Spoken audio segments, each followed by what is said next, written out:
안녕하세요. 예, 안녕하세요. 반갑습니다. 아로마트리입니다. 예, 닥터진호입니다. 오늘 닥터진호 선생님의 펜타일 병원에 방문했어요. 저희가 합방하고 있습니다. 합방. 기능의학 선생님들은 아로마 테라피를 어떻게 적용해서 잘 사용하고 계신지 궁금하거든요. 그래서 닥터진호 선생님께 부탁드렸어요. 선생님 병원에서 어떤 환자들에게 또 어떤 오일들을 많이 사용하고 계신지 궁금했거든요. 그리고 여러분도 궁금할 것 같아서 찾아왔습니다. 안녕하세요, 선생님. 예, 반갑습니다. 선생님 오늘 이쁘시네요. 예, 오늘 뭐 얼굴에 좀 분 좀 발랐어요. 그러신 것 같아요. 우리 직원들 선생님이 저보다 더 이쁘신 것 같은데요, 오늘? 제가 이제 영상을 잘 안 하다 보니까 네. 거의 뭐 음성으로만 유튜브를 많이 찍는다 그러니까 이제 갑자기 분을 발라주더라고요. 네, 근데 선생님 기능의학 하는 선생님들께 제일 궁금한 게 주로 어떤 환자들에게 아로마 테라피를 권하는지 궁금해요. 기능의학 의사 중에서 아마 아로마를 쓴 게 제가 처음이지 않을까 싶어요. 그렇죠. 그렇죠. 예, 그거를 알려주신 예. 분이 이제 우리 아로마트리 유영설 씨고 네. 어떻게 써야 되는지는 저절로 습득이 된 것 같아요. 예를 들어서 환자분들이 잠을 못 자는데 약에 대해서 네. 수면제나 이런 거에 대해서 굉장히 민감하다. 아, 그런 분들을 에센셜 오일을 쓰니까 너무 잠을 잘 자는 거죠. 그러니까 라벤더나 뭐 이렇게 네. 뭐 세레나티나 이런 릴렉스 시키는 오일들을 베개에다 뿌려주기만 하거나 그걸 맞기만 해도 이 사람이 잠을 잘 자니까 이거는 너무 좋은 치료다. 소문에 의하니까 선생님이 마조람을 엄청 좋아하신다고. 마조람을 굉장히 좋아하죠. 네. 마조람은 이제 혈압도 떨어뜨리고 통증도 가라앉히고 뭐 릴렉스 되고 하니까 중간에 이제 진료하다 과부하되면 가끔 이제 한 번씩 물에 타서 마시거든요. 네, 진료하면서 네, 이렇게 네. 제 물에 타서 직접 마셔요. 그 환자분들이 이렇게 저를 보고 놀라시죠? 지금 드시고 계신 거예요? 네. 막 그렇게 얘기를 하시는데 실제로 뭐 진료하면서 마조람이나 뭐 프랑킨센스나 뭐 레몬오일이나 이런 걸 많이 타서 먹습니다. 네. 그리고 그 잠 자는 환자분들이나 아니면 그 특히 아기들 같은 경우에 아기들 잠 못 자는 거 네. 아기들 잠 못 자게 하려고 막 뉴스에 엄마들이 콧물약 코프시럽 막 콧물약 이런 거 먹인다고 나왔잖아요. 그럼 엄마들 너무 힘드니까. 그러면은 그거 안 되죠, 그러면. 불면증 있는 분들한테 우선 가장 많이 불면증. 그 다음에 이제 또 아로마가 이건 진짜 안 쓰면 안 된다고 하는 게 예. 기관지 감염 때문에 특히 이제 소아들이 계속 폐렴이나 기관지염 때문에 항생제를 막 한 달 이상 먹고 장 누수가 가지고 설사를 계속 하는 거예요. 그걸 보고 있으면 야, 저건 빨리 디퓨저를 키고 아로마를 엄마한테 알려주고 이렇게 해야 되는데 저거 면역은 계속 떨어질 것이고 떨어진 면역에 항생제를 계속 쏟아부으니까 그 여리여리한 애들 몸이 버티질 못하는 거예요. 그러니까 그럴 때는 이거는 옵션이 아니라 네. 그냥 필수구나. 왜냐하면 이미 많은 논문에서 항생제 이상의 효과가 나와 있기 때문에 그런 애들에다 유칼립투스라든지 뭐 클로브라든지 이런 오일만 쓰기만 해도 아이들이 굉장히 많이 좋아지거든요. 그걸 보면은 그거를 제가 경험하고 나서는 안 쓸 수가 없어요. 그 다음에 그런 분들은 꼭 아이들뿐만 아니라 어른들도 예전에 그 중이염이라든지 부비동염 같은 게 심해서 또 항생제를 또 굉장히 뭐 한 달씩 먹는데도 안 나서 또 이런 분들도 장이 완전히 몸에 있는 유산균들이 다 죽어서 설사하는 분들. 그럼 선생님 중이염에는 어떤 오일을 들어? 중이염엔 주로 이제 유칼립투스나 유칼립투스요? 뭐 무슨 이지에어나 이런 거 많이 썼죠. 네. 저는 어떤 분이 병원에 중이염 때문에 계속 치료를 다니셨나 봐요. 근데 밤에 자다가 이렇게 면봉으로 고름을 좀 찍어내고 자야 될 정도로 먹먹해지는 상황까지 갔는데 주로 중이염 그러면 티트리를 보내주거든요. 티트리를 귀 뒤에다가 바르는 거 알려드리는데 그분이 티트리를 일주일씩 썼는데도 그게 줄지 않았나 봐요. 그래서 다시 연락이 왔길래 그럼 조심스럽게 의사 선생님들은 오일을 복용하는 걸 이렇게 적극적으로 할 수 있지만 저희 같은 아로마 테라피스트가 오일을 먹는 걸 이렇게 얘기하기가 쉽지는 않아요. 그런데 조심스럽게 그 티트리 오일을 드실 수도 있는데 아침 저녁으로 2방울만 드시면 어떻겠느냐 그러고 알려드리고 3일 있다가 연락이 왔어요. 그렇게 좋은 방법이 있는데 왜 이제 알려주냐고. 그러니까 그게 네. 아로마 드시는 거에 대해서 또 많이 물어보세요. 이게 네, 먹어도 되냐, 네. 뭐 지방 종류인데 간에 쌓이진 않냐. 사실 제가 그래서 그거를 저도 처음 듣는 얘기를 해서 그걸 확인하려고 그 닥터 힐 박사님을 한 3번인가 만났었잖아요. 그러니까 선생님 제가 정말로 그 뭐 확인하려고 네. 만났어요. 진짜 한국에 네. 오셨을 때 그때 송도에서도 만나고 뭐 네, 서울 여기 네, 여기 맞아요. 시내에서도 뵙고 네. 여쭤봤죠. 근데 우리가 생각해 보면 우리가 오레가노 같은 오일도 굉장히 항암 효과가 있고 좋은 오일인데 네. 음식 고기 그 다질 때나 이럴 때도 들어가고 그렇죠. 로즈마리도 들어가지 네. 일단 바질도 들어가지 네. 사실은 굉장히 진저도 진저도 들어가지 네. 우리가 많이 튜메릭도 요번에 나온 튜메릭도 네, 굉장히 좋은 오일인데 네. 실제로 음식에 쓰는 건데 그게 좀 고농축으로 돼 있는 것뿐이기 때문에 네. 그런 식으로 이해를 하시면 좀 이해가 뭐 마음이 편하지 않을까? 네. 좀 이해가 쉽지 않을까 그런 생각이 듭니다. 그렇죠. 이게 먹는 거에 대한 건 저는 되게 조심스럽거든요. 근데 선생님이 계셔서 얼마나 든든한지 몰라요. 아니 네. 먹어도 괜찮다고 이미 다 우리가 먹고 있으니까 음식으로. 그런데 보면 아로마 테라피를 좀 한 9년 전, 10년 전 좀 오래 전에 배운 분들은요. 지금도 에센셜 오일을 먹는다 그러면 깜짝 놀래고요. 절대 못 먹게 하고요. 그거는 제가 이런 일들이 있어요. 그것도 제가 알아봤는데 네네.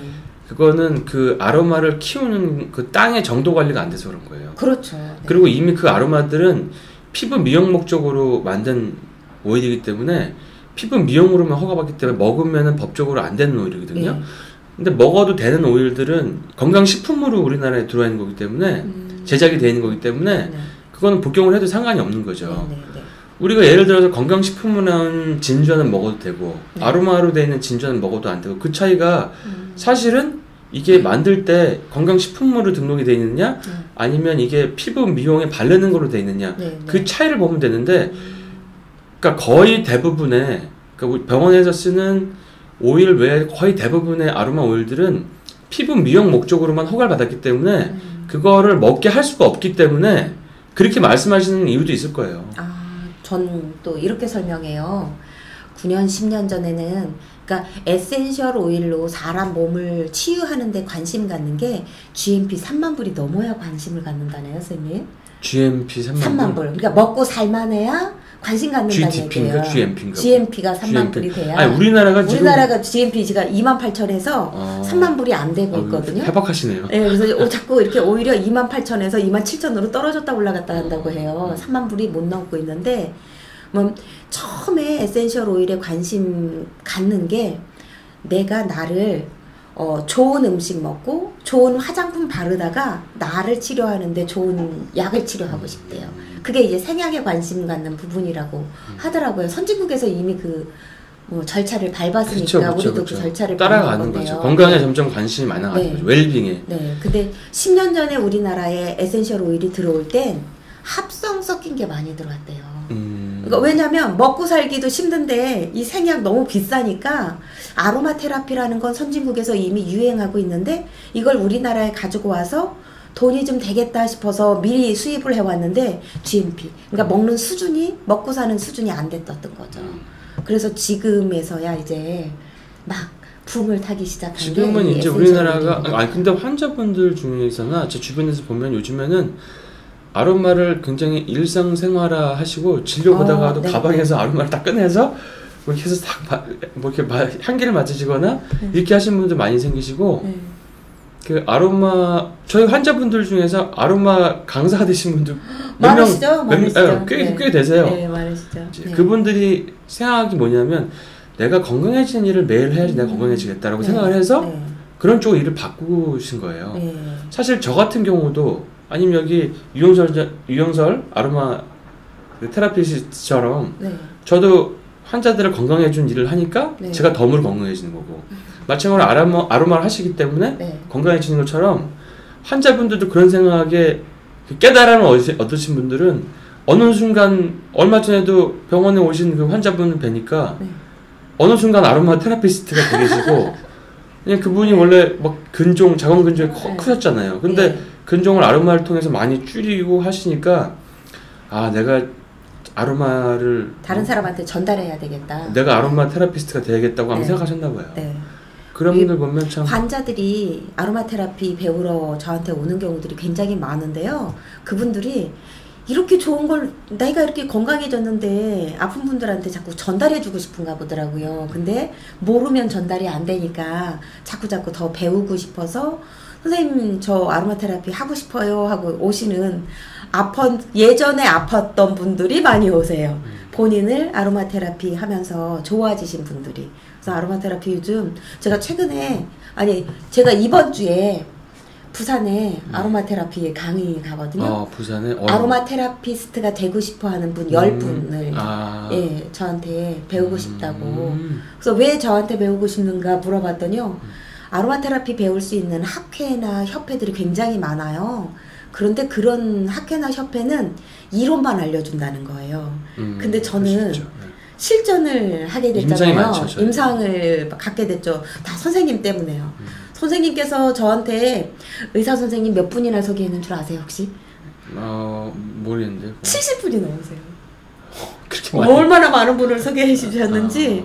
근데 그 70분의 선생님 중에 아로마 테라피를 하고 계신 분 선생님이 25분 정도 계세요, 선생님. 지금 처음 알았습니다. 지금. 네, 그리고 집계죠. 제가 갖고 있는 처음 집계죠. 들어봤어요. 그리고 그 25번 중에 선생님처럼 이렇게 적극적으로 하는 분이 6분 정도 계세요. 굉장히 디테일한 집계를. 저는 갖고 있는 거죠. 그리고 그 70여 분의 의사 선생님이 그러면 아로마 테라피에 관심 없느냐? 다 관심 있고 본인들한테는 쓰고 계세요. 그렇죠. 본인들한테 쓰시는 본인들한테 분들 꽤 쓰고 많으시죠. 계시고요. 이거를 환자들한테까지 적용하려면 본인들이 써보고 알지 않으면 안 되기 때문에 계속 써보고 계시는 의사 선생님들이 많으세요. 그래서 아로마 테라피를 하시는 의사 선생님이 많아지시면 더 좋은.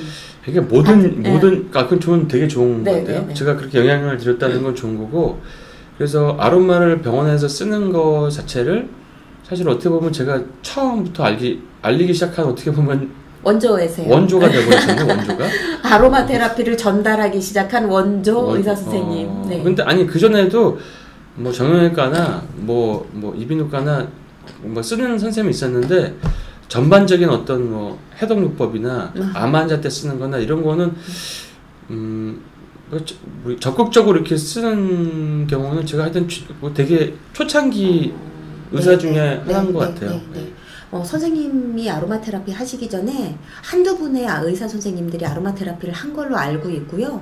그런데 선생님처럼 아로마 테라피를 하시면서 나만 할 게 아니고 너네들도 같이 하자라고 적극적으로 전달한 선생님은 없으세요. 없으신 것 같아요. 네. 선생님은 내가 써보니 좋아서 너희도 우리 같이 좋은 치료하자고. 그렇죠. 아니 좋은 게 있으면 알리는 게 당연한 거고. 네.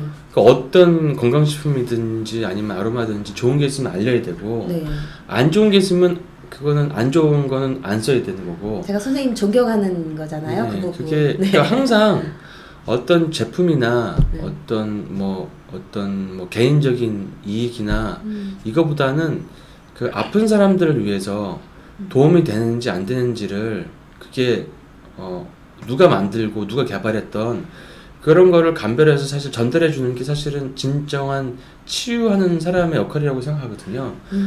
그래서 그게 안 되면 정말 많은 사람들에게 치료도 되지 않을 뿐더러 진심이 전달되지 않기 때문에, 그래서 제가 사실은 유튜브에서 알려드리는 뭐 건강식품이나 이런 아로마들은 다 임상과 체험이 있는 것들이에요. 그러니까 사실은 많은 유튜브에서 그 이론만 이렇게 얘기하는 게 굉장히 많거든요. 그렇죠. 그거를 본인이 먹어보고 체험한 것도 있지만 그런 거 전혀 없이 그냥 그래 되더라 라고 하는 게 굉장히 많은데, 그런 거랑 여러분들이 항상 임상이 있는 내용과 임상이 없는 내용은 하늘과 땅 차이입니다. 결혼을 해본 사람이 하는 얘기와 결혼 안 해본 사람이 하는 얘기와 자식을 낳아본 사람이 하는 얘기와 자식이 안 낳아본 사람 얘기와 사업을 성공한 사람한테 사업의 자문을 듣는 것과 사업을 망한 사람한테 자문 안 해본 사람과 책에서 배운 사람한테 듣는 것과 그런 것들은 하늘과 땅 차이죠. 땅 차이죠. 그래서 정말. 특히 건강은 임상을 네. 해보고 경험해보고 많은 사람들이 좋아지는지 어떤지 부작용이 어떤지 이런 걸 가지고 있는 자료를 네. 들으시는 게 사실은 그런 거를 섭렵하시는 게 굉장히 중요하세요. 저도 최근에 이렇게 아로마 테라피 다른 분의 강의도 가게 되잖아요. 그래서 실전에서 아로마 테라피를 하는 사람이라고 해서 가서 들어보면 하루에 에센셜 오일을 100방울을 먹네 뭐 이런 소리 하면 좀 깜짝 놀래요. 100방울? 저 사람이 정말 아로마 테라피를 제대로 하는 사람인가? 뭐 이런 100방울은 좀 너무 많네. 아우 많은 정도가 아니에요. 정말로 심하네. 큰일 날 얘기를 하는 거거든요. 이게 처음 아로마 테라피를 접하는 분들은 그렇게 먹어도 되는 줄 알고 있어요. 그런 강의를 들으면. 그게 그 임상을 많이 안 해보셔서 그럴 수도 있는 거죠. 그런 게 있죠.